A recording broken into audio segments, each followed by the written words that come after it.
Hey, this is Russ. And Lisa. And we and are, Millie. and Millie, and Murphy, actually. And I guess we're all Journey with the Weavers. Hey, we want to welcome you guys. Thank you so much for taking the time to spend this with us. And we're going to try to do this update, and you're going to be blessed because I didn't charge my phone for this video. This was like a last-minute thing, and we only have limited time. So if all of a sudden we're cut off in the middle of it, you will know that it's battery dying and the Holy Spirit saying, shut up, time to move on. Mm-hmm. In the meantime, we want to kind of bring you up to speed on a few things that have happened and kind of where we are in our journey to Scotland. You want to go talk about anything specific? Nope. We're excited. You can tell who the talkative one in our relationship is, right? So, really? Sorry. We're having to do this with the dogs today because we're having an open house right now and we can't be there with these guys. So. Yeah, that. So anyways, let's talk about the open house a little bit. So some of you know that we are moving to Scotland. If you're tuning in for the first time, just let's clear the air. This is kind of a rough video. Like I said, it wasn't really planned. I thought about making a video. I mentioned it to Lisa earlier today. We're trying to kill time during an open house. But my name is Russ Weaver. This is my wife, Lisa Weaver. Yes. We've been married 31 years. And I know she looks way too young for me. I get it. I understand. I'm just that lucky. So we went to Scotland in 2019 and again in 2024 and then again in 2025. And our trip in 2024 was actually a 2025 trip really also because we were there in January when Hogmanay or New Year hit and God met us there and he gave us a very clear mission and vision of what we're supposed to do. And that is what we've been pursuing ever since. So with that being said, at first it was going to be a mission trip and God said, yeah, that's cute. I have something more for you. And so it has definitely evolved. We're in the middle of selling our home. We've sold our business. We're in the middle of selling our business. We've sold one of our vehicles. We've sold all of our firearms. And we're all in. We're not halfway. We're all in. And so what Lisa was just saying is now one of the things that we have to do is sell our home. Our goal is to be moved out of here by September 29th. Yes. And 26 days away. 26? Yeah. Sorry, 36. That was rare. I got it on film. I got excited. I got it on video. Days. Wow, that does not happen, y'all. Maybe that's prophetic word that God wants us out in 26 days. Yeah, I'll take that. Okay. Maybe he'll do that today. That'd be awesome. Maybe there's an offer being written right now in our house. Who knows? So Lisa and I have a house here in Florida we bought when we moved here. And being all in, we realized that the smartest thing for us to do and the most financial and also to help us make this vision and mission come together would be to sell our home in Florida and buy a home in Scotland because then we're not having to try to find somewhere to rent in an almost nearly impossible market to rent in, much less be foreigners, Americans, with pets in a foreign city. It doesn't work that way, and it's not very... Would you say it's rough? Yeah, it's rough. Wow. Sorry. She's here all week, ladies. So Lisa and I, we put an offer on a house recently, and it didn't go as planned. It's okay. Our plan is God's plan. Yeah, and so we lost that house because of a contractual issue, and that's okay. It was a house that we liked, but we weren't in love with it. And then the second house we found, we put an offer on it, and the owner came back and said, hey, we don't want to wait and be contingent on your home in Florida. And I was like, okay, well, that's a bummer. So Lisa, did for yesterday. Understandable, but yeah, not really a setback, just a change of direction. Yeah. Yeah. So Lisa found a house this last week and said, hey, look at this house. And was bugging me in my private personal time and prayer time and while I was trying to get stuff done, but it all worked out anyways. And this last week, we'll talk about that on another video, but I can't speak for Lisa, but man, the enemy was after me big time this week, and he didn't get nothing from me, which I'm proud to say. So Lisa sent us another house, and we're probably going to put an offer on it tomorrow.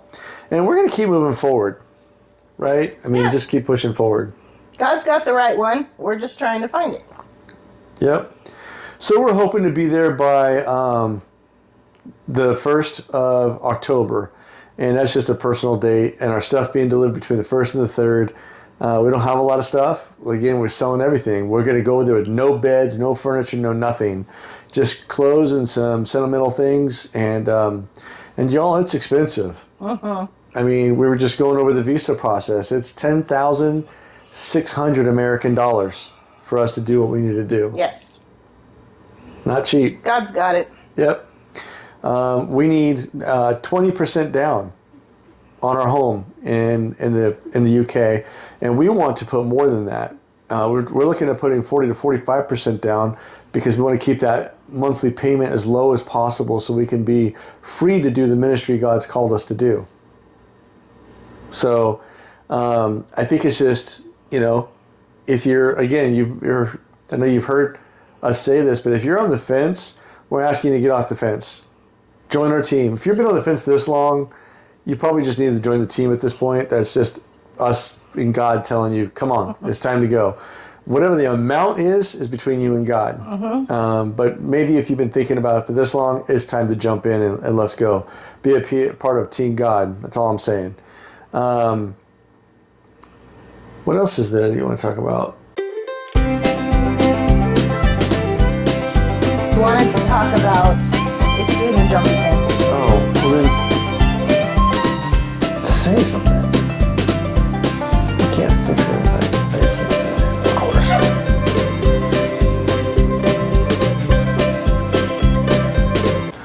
course. Anyway, cut scene 2. You wanted to talk about the big thinking. Oh, just, Lisa doesn't interface with as many people as I do one-on-one. Lisa has been doing a great job at the administrative part, making all of our production stuff, maintaining our website, all that stuff. And plus, she works a full-time job, Monday through Friday, right? So there has to be some balance there. But one of the things that has come into perspective, and it's a value we procured from Life Church, but it was just what Lisa was saying. It is that we are big thinking, bet the farm, or sorry, that's not what it says. We're faith-filled. What? Faith-filled. Faith-filled, big thinking, bet the farm, risk takers. There you go. Because we will never insult God with small thinking or safe living. There you go. So it's one of those things that as we're getting ready to sell the home, something that happened a week ago was Plan B. I don't know why it's doing that. I see it now. Plan B was, okay, if something happened, then we still have a business or whatever. And we've been saying that this is the plan all along, right? Plan A is the plan. But Plan B, being a good steward of what we have, we just kind of been taught in our lives to have a Plan B, C, and D. Well, we just want to share today, there's no Plan B, C, or D right now. It's just Plan A. We're going. It's just a matter of what day we're going. And apparently from what I'm hearing, it's the 29th of September no matter what. So we're in. There are some things that need to happen for that to happen, though. We don't have the funding to go without the sale of our home altogether. We don't have what it takes to put a payment on a home, and we certainly can't afford to rent something over there for what they would want or in the area that we want it. We would have to live 8 to 10 miles out of our target area, own a vehicle, which would add to our expenses and things like that. So, but all things God, let's just be fair, and what I mean in this is, how do I want to say that? He always seems to take us to our edge because then we have to rely on him. Yes.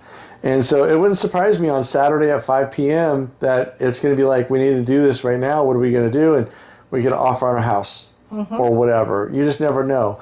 It wouldn't surprise me if we get an offer on our house, we accept it, and it falls through, and then something else happens. The house that Lisa just found for us had an offer on it. The house in Scotland had an offer on it. And what happened? And the realtor told us that the owner had accepted the offer, and then at the last minute, the buyer just bowed out for no apparent reason. We know the reason. We know the reason. If this is the right house for us, then the reason is that God told them no, and they had to go somewhere else because we needed it. Yes. So I think for us to you, and not to make this video super long because that's not our intention. We don't want to steal your day away from you. And if you haven't turned the channel by now, then we're happy that you're still there. And I don't know why the camera's doing the out of focus thing, but that is something that we're asking people to pray for. We know that making content is a part of what we have to do. And we certainly just don't have, we don't have the right equipment. These little microphones are all ad lib. Like literally it was a last minute purchase before we went to Scotland the last time because we had 2 other people joining us and we needed to be able to hear what they were saying. And they went on sale. They were like 40% off. So it was a blessing that way too. But we would just ask you, like, seriously, if you've been on the fence, I want to talk about that really quick. So in support, God has been so good and so faithful. We knew our minimum support threshold was 60%. That would just be to live there. That would be no other things, like just to live there. To live there and to do ministry, it has to be minimum 80%. And as of today, we're at 72%. Woohoo! And that's awesome. And let me tell you something. To all the people that are worried out there that have never had to raise funds or something like that, and for those that you have, let me talk to the missionaries that have gone before us. Let me talk to the people who have done what we're doing and learning to go through. You guys are our heroes, man.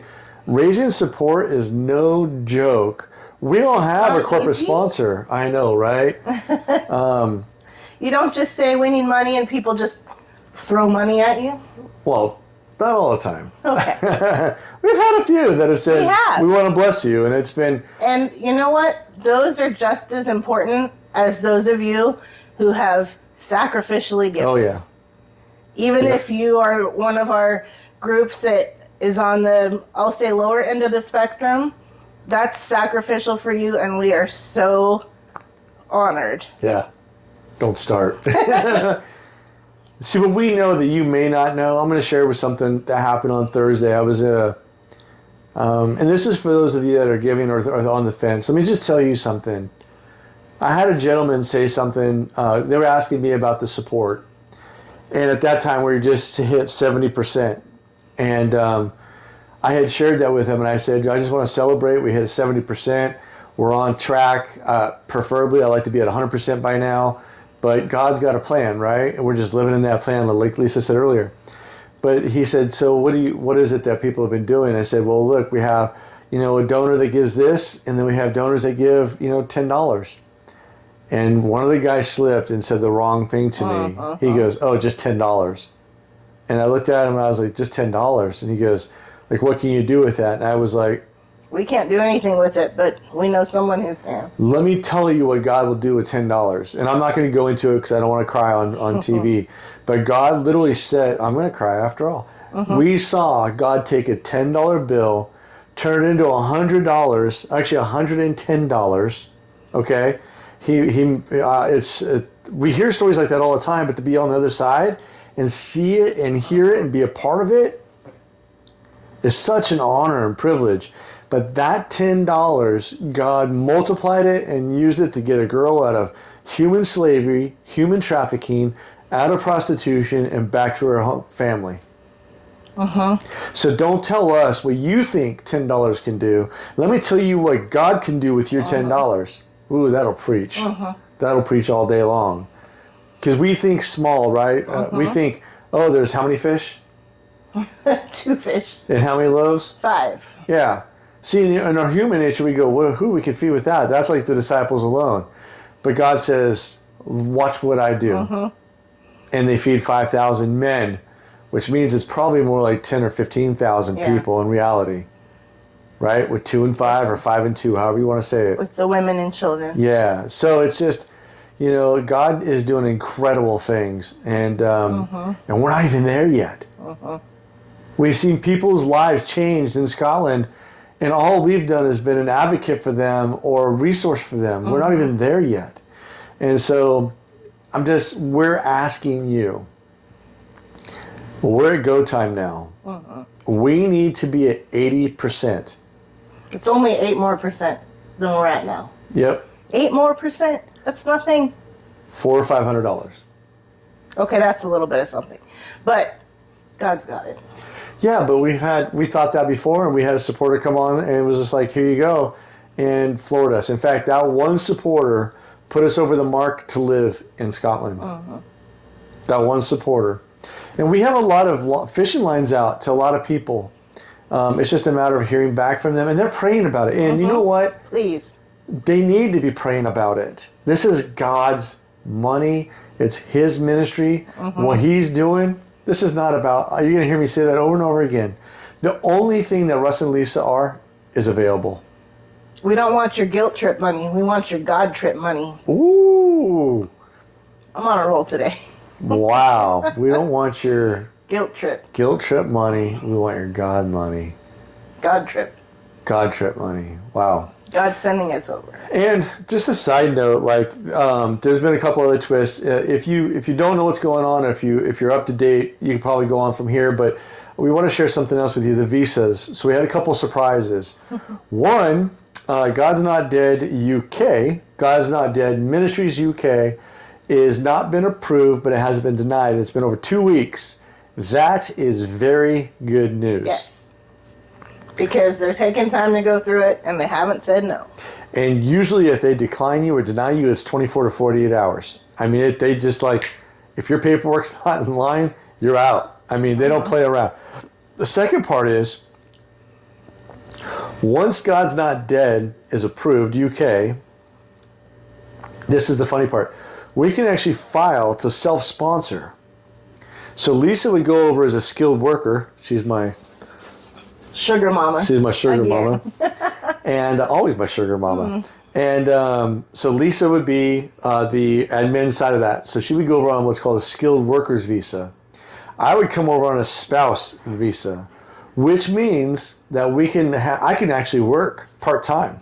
So instead of having... Which we didn't think before. Right. So instead of having a lot of downtime, I can also supplement income that way now. And we didn't know that before. And you supplementing is not for the money side, although that's kind of the goal, but it's the community. Yes. It puts him in the community even easier than us just walking out in the community. Like, you'll literally be building relationships with people in town and getting paid for it, which is very nice. Yeah. So, and we don't know if that's actually what's going to happen, but it gives us the opportunity. It opens a door that wasn't open before, because under the original visas, it's called a T2 ministerial, I can't work, and neither can Lisa. It has to be fully supported completely. So regardless of what happens, once the visa is in place, sky's the limit. The side to that is, the caveat is, it took a $4,000 turn. As of July this last year, tell me the enemy's not against us. Literally like a month ago. Yeah. Not even. It was nowhere even announced on anything that we talked about. And there was no information about it. And Lisa's been running the gauntlet on the visas and the organization over there, as she's the director of it, so she should. Money well spent, by the way, guys. And she goes, yeah, by the way, there's this fee on here now that we have to pay. And I'm like, what do you mean? And she goes, yeah, it's 1,500 pounds a piece of essentially 2,000 American dollars, 2,040 American dollars. That so it's wasn't there a few $4,000. weeks ago. Yeah. They're cracking down on immigration, is what they say. And so now, in addition to paying your visa fee, you have a visa application fee, which wasn't there before. So we knew there was going to be about a $6,000 investment on obtaining a license, essentially a certification that says we can self-sponsor. We knew that there was going to be what they call a certificate of sponsorship, one per person, which is about $600 a piece. And that's a one-time thing. So as long as your visa is active and you're in the system, you don't have to pay for it for multiple years. It's just a done deal. And then as long as we maintain a visa or sponsorship, we're good. And then our visas. Now, the catch to that was, if we went in for a 5-year visa, I hope you guys are sitting down, we would have to pay all 5 years of our medical up front. That was $10,000 to $12,000 cash up front. But if we self-sponsor, we can go over there and self-sponsor every year and pay it that way. Actually, for lease under skilled worker, I think it'd be 3 years. But we're still trying to figure out some of that there too. But that was a big deal. That was a big So deal. we're going with the flow. So what happens if your visas don't come through? What if we're going to go anyways? We don't plan to break the law. What we would do is we'll go for 6 months and we will do ministry and we will establish relationships. We will buy our home, which you can do without visas. We're going to do all that stuff. And then in March, without any complications in the law and all that, we'll come back to the States. And we'll be here for a short time. Probably, I think it's like 31 days is what they want to see the break on. And then we would go back to the UK for another 6 months or whatever. By then, the visa thing should be all worked out at the very latest. But we are ambassadors of Christ. And it could be a daily struggle just in our flesh to be an ambassador. Why would we want to add the element of breaking the laws of the land?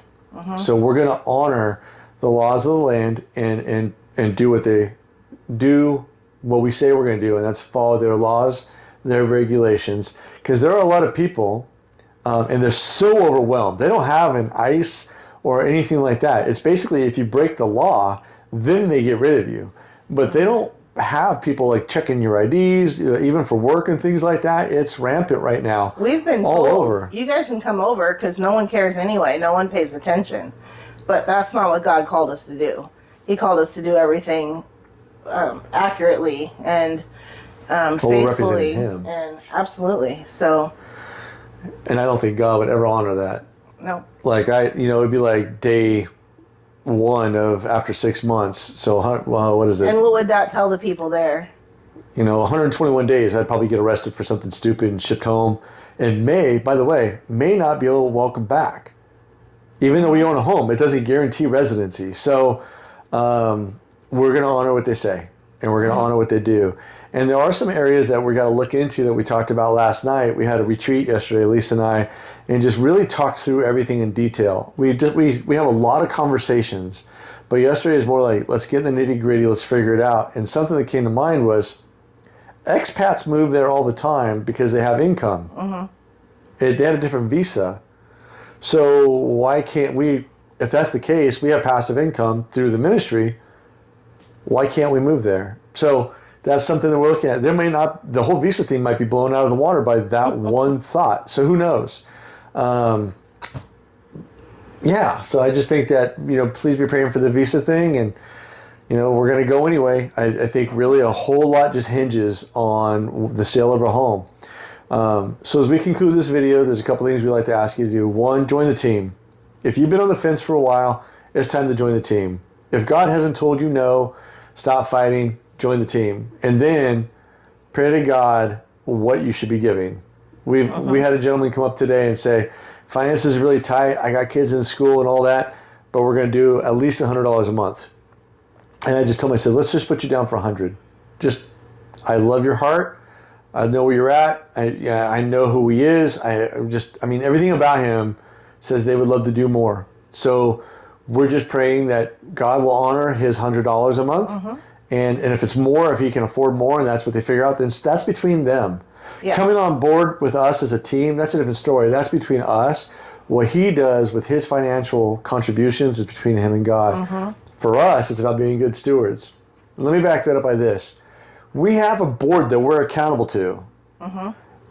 There's like no frivolous spending. When we go out to dinner or lunch and we put it on our card and it comes off our ministry fund, there's a meeting every quarter minimum, and there's a conversation that happens with our treasurer for accountability purposes.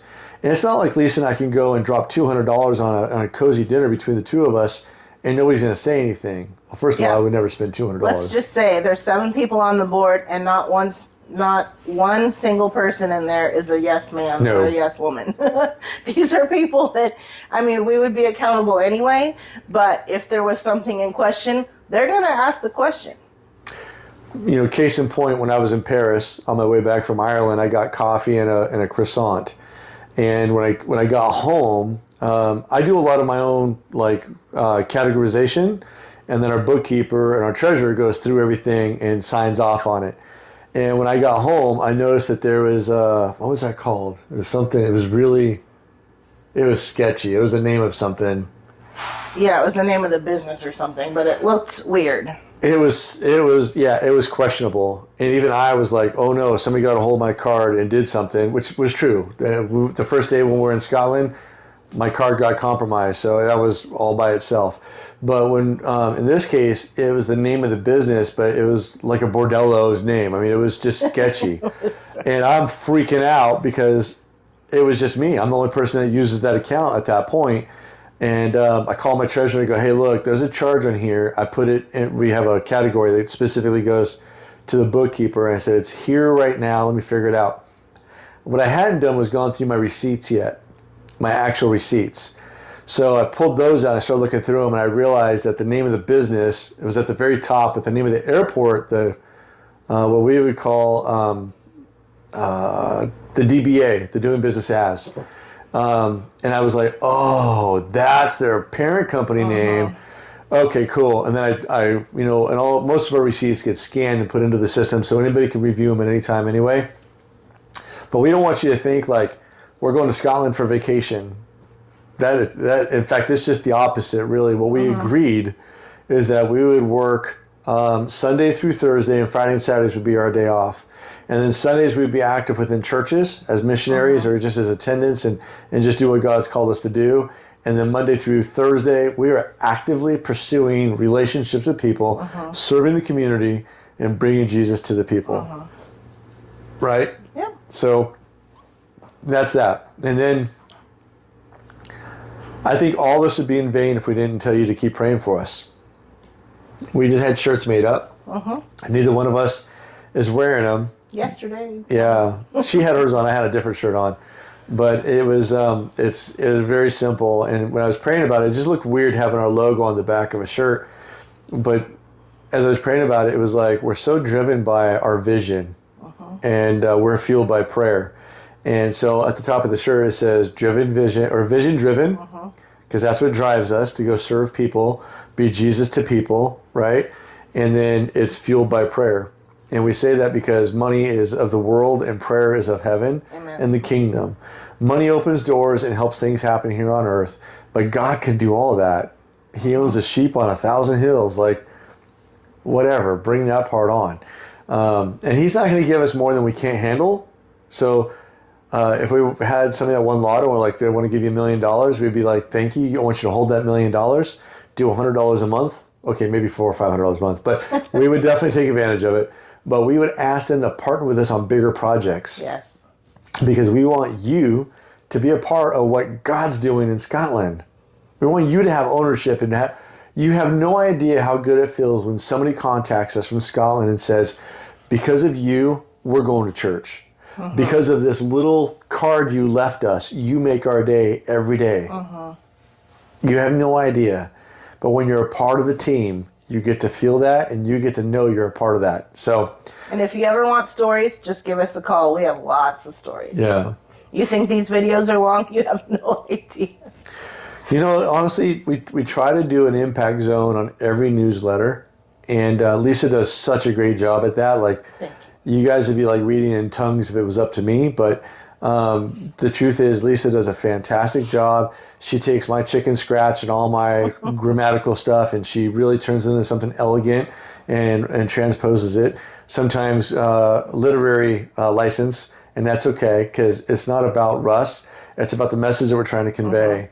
And we just want to really tell people, if you're a supporter now, you know what we're talking about. We want you to know what your return on your investment is, not in us, and what you're giving to God. And so we have a thing called the Impact Zone, and we do that every single month because we want to make it clear what your money is impacting, what your prayers are impacting. Cannot stress that enough. Land the plane. Landing the plane. Well, like I said before, with 18% of video left, I was going to cut off here in a minute.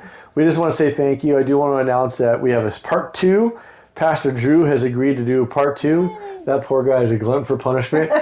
because I'm really excited about this one. I'm prepared. I'm going to find out why the stupid thing keeps autofocusing and get rid of that. I'm ready, man. I'm actually going to see if there's a or second person that can go down and be on headphones and help focus. You better give him a quad shot this time. I'm going to ask a friend of mine. I'm going to call Jeremy when we're leaving today. I'm going to ask him if I can use his camera for that. Nice. Because it's that important. Y'all, we're going to get into Scotland. Yes. We are going to tear it apart because I think so many people think, well, Russ and Lisa are just excited about it. We are. We are jacked up about Scotland. But you need to know why. Iron Brew. I'm not. Just kidding. That was for somebody that's probably going to watch this. She's probably like, hey, man, she's probably baptized in that. Instead of jacked up on Mountain Dew, it's jacked up on Iron Brew. Wow. So, lastly, pray for us. Yes. Please pray for us. I cannot stress that enough. The amount of attacks that we went through this last... We've been under attack since January 7th, but the enemy has no footing because we just keep whooping on them. And this last week was a little different. There was no frontal assault. He kind of learned a way to get around. Oh. And I guarantee you, Ninja. He's trying to find out a way now. So we need you to pray for us. Yes, please. Okay? Thank you for giving us 31 minutes of your time. We love you. And we just pray that you would have a great day. God bless you. And make his face to shine on you. Have a good day. Bye.